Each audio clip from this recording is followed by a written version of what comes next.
Hello, everyone. Welcome to In10. And today our guest is Narendra Shrestha. He's from Nepal. He is an Ochberg Fellow from 2017 and has been working in Nepal for over 1.5 decades now. Since 2013, he's been working with the European Press Agency, and he has been covering the COVID pandemic in Nepal for the last few weeks. So now, the last time I spoke to you, you told me that you were going to go out and report on the pandemic. How was it? How did you feel going out and reporting on the pandemic? Yeah, actually, from the very beginning, everyone was very confused here and what's happening. And since Nepal has never been faced this kind of the pandemic before, and for me as a photojournalist, I have covered so many crises before, like earthquake, uh, people's movement, floods, etc. But for me as a photojournalist, also this is very new. And about the pandemic, I have read out before only from the internet and seeing other picture already. But this is first time for myself. I'm also being encountered and covering this kind of pandemic. And myself also, I'm very much scared in the beginning because of the I have a 80 years old my father at my home. I have a daughter. I have a whole family. So whenever I go out, I'm always very scared because I can bring disease along with me at my home and can transmit, especially my father. So that cause of trauma and confusion always with me from the beginning, and still somehow with me. But now its fear is being little less because of the more confusion is being clear. But though in Nepal, sorry, So you told me that you have a father and you have a yes, small daughter, yeah, but you had to go out to take the yeah, pictures, which means yeah, unlike somebody who is reporting on this from home, from based in a room and remotely, you had to go out. So what kind of yes. precautions did you take when you went out to take pictures and also when you came back to your home? Yeah, actually, from the beginning, what kind of the precaution I have been doing, and same I have been doing since last 3 months. Especially, I never wear PP, and I restrict myself not to go in any hospital and the funeral sites, and as well as I always avoid to stay with and talking with a group of photographers also. I always make a note down before what I'm going to do tomorrow. I research what I'll do, take picture tomorrow, maybe the day after, so that my job becomes easy. I go, I shoot, and not to talk to with anyone, and not to involving myself with the crowd, even with our colleague photographers. Has it been So this is difficult to how. do that? Yeah, it's pretty difficult because some of my colleagues don't like me. This my act, what I have been now, because they tell me that they are COVID free, but I'm sorry for now for the time being because this is very confusing situation now. I'm doing this for my family especially because I don't want anyone to involve at risk because of me. But do you see your other colleagues of yours, other photographers, Yeah. taking similar precautions, or are you the only one who is taking this kind of very strict precautions? Look, actually, the way of I am doing this, my working style, I have been sharing with my colleagues also. Look, because of this situation I am only doing this. Maybe it will be a time for the coming time period. But some of are following my rules, some of are not.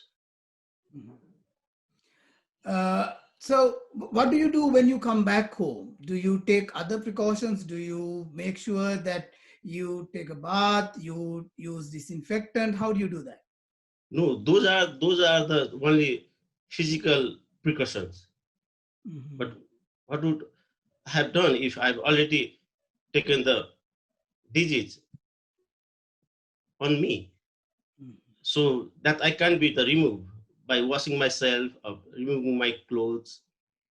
That's why it's better to not to go and not to involve in it and any at that side. Okay. So even my office and my editor always say me, whenever you go and choose your assignments, it's totally up to you. If you feel there's a risk side, so it's totally up to you not to go at that assignment, and maybe you can withdraw that assignment. So So, that kind of the freedom my EPA editor and my boss has have been giving to me. so that freedom for you to take a decision whether you want to go and take pictures, has Yes, that made it easy for you to work? yes. That's why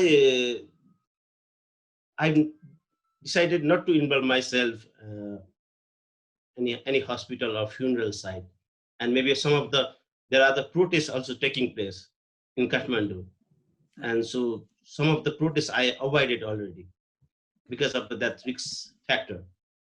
So, how do you manage staying safe, but also making sure that you get pictures that are newsworthy and pictures that are current on the pandemic? How do you manage these two different parts that don't seem to align? Sorry, say again. I didn't get it. Uh, how do you manage staying safe and also going out and taking these pictures? How do you try to manage these two different ideas? Yeah, actually, very difficult. Whenever I go, I have to same challenges I have with me that I have to cover this COVID crisis also, and because of now, uh, not only at I myself that feel that this is a crisis time, and whenever the crisis occurs, so people's demand is high. People wanted to see what's actually happening, and so many people are at their home and restrict themselves inside the homes, and they wanted to see what's actually happening around the Kathmandu, around Nepal.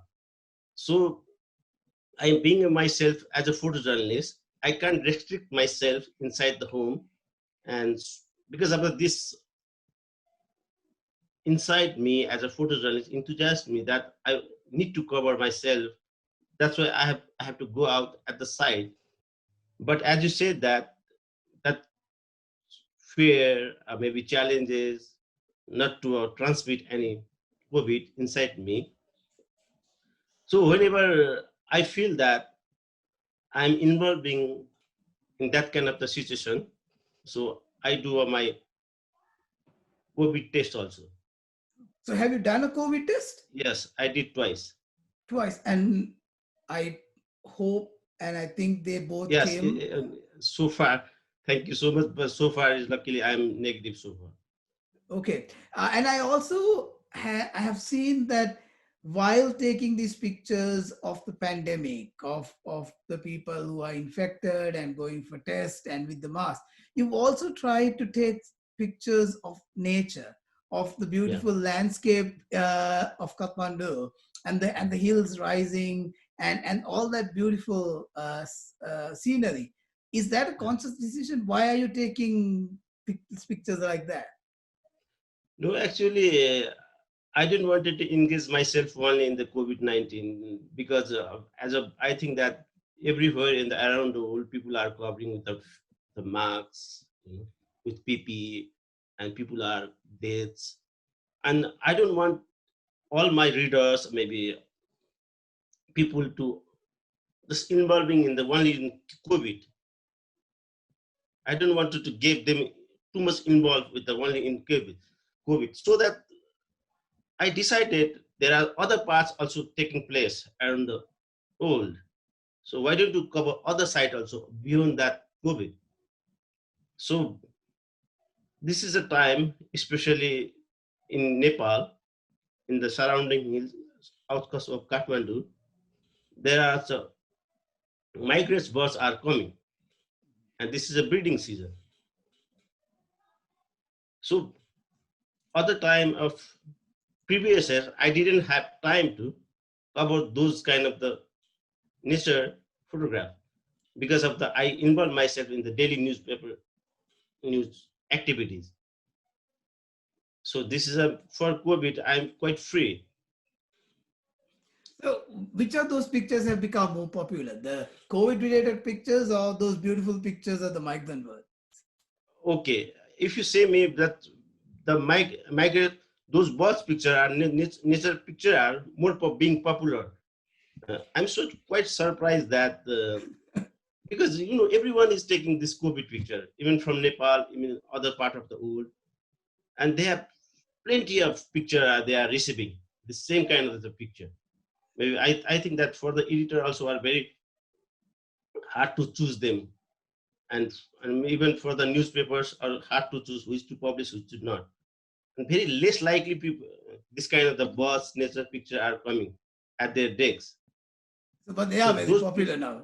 yeah, those pictures are being popular. I'm quite surprised that those kind of the nature birds picture are every week they are being selected at the wildlife picture of the air week in the garden. Okay.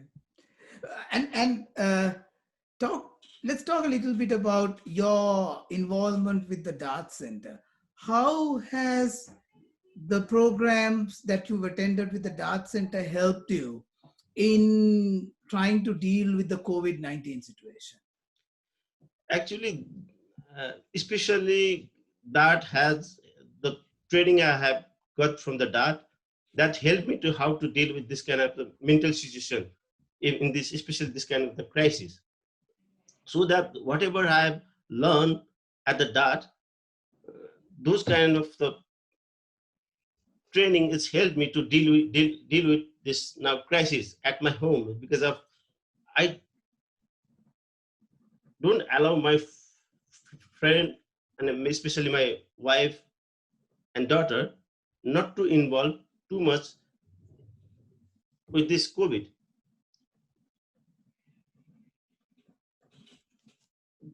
I have been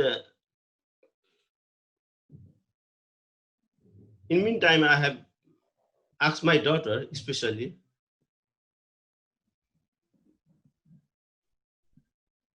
I saw her one interest. I just tried to explore what is her interest. So I found out that she's very interested in the painting art. So I help her not to watch, not to listen, not to read too much about the COVID. And whatever she has an interest, so I help her to make her better. And now, finally, what do you think will be the lasting impact of COVID-19 on journalism, and especially the type of journalism that you do, the photojournalism, visual documentation of what is going on? What do you think will be the lasting impact of COVID-19 on that? I think in journalism, maybe if I talk about the photojournalism in Nepal, so many people are dealing with their mental pressure, confusion, because nobody knows that what is going to happen in for the long time of period of coming days. People are already now in photographers are losing jobs in Kathmandu, and since lockdown began, so many Nepalese photographers are did not get their salary because of financial condition of the newspapers.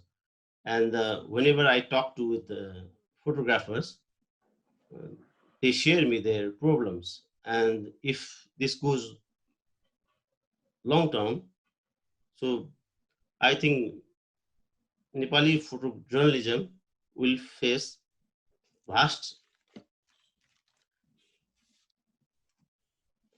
amount of damage, because since Nepalese photojournalism are now only emerging now,